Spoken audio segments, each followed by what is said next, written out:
I learned this in a restaurant. This is the tastiest chicken I've ever had. Start by cutting one whole chicken. Cut it in half just like this. Next, cut off the breastbone, and also cut off the wingtips. Once you've done that, cut an onion. Cut it in half into strips, then into small cubes. Now cut 2 garlic cloves. Cut them into strips, then into small cubes. Next, cut 2 ripe and peeled tomatoes. Cut them in half, into strips, then into cubes.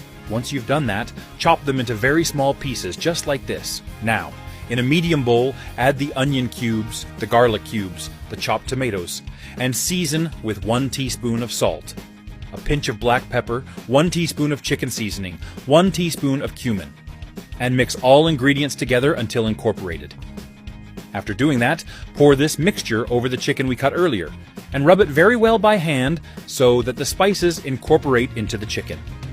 Take this time to share this video, and write in the comment section the name of the city from which you're watching it, and we'll make sure to leave a heart, especially for you.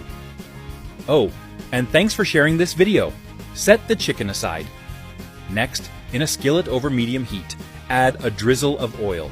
Add 1 carrot chopped into thin strips, and saute this carrot. Now add 2 garlic cloves chopped into small cubes, and stir. Once you've done that, add half a small cabbage chopped into strips, and saute again.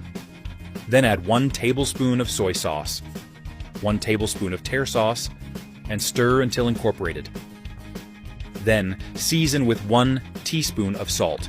Stir again, and set aside. Once you've done that, in a skillet over medium heat, add enough oil to cover its bottom. Add the chicken we prepared earlier, and let it fry on both sides until golden brown. Have you got that recipe app? It's already available for download. Go to the App Store or Play Store now. Type that recipe and download it. When that happens, remove it from the oil and set aside. Next, in the same oil, add 1 kilo of peeled potatoes and let them fry until slightly golden brown. I hope you're enjoying the recipe. Share it with your friends. By doing so, you'll be helping us go even further. When that happens, in another skillet over medium heat, add a drizzle of oil, add the sautéed mixture we made, and spread it until flat. Add the chicken, the fried potatoes, 40 grams of unsalted butter, 2 bay leaves, cover the skillet, and let it all cook for 1 hour. This is the right point. That recipe is ready. You may now serve and enjoy it. I hope you like this recipe. Now, I'll head to the comment section and leave a heart to everyone who left the name of their city. See you next recipe. Bye-bye.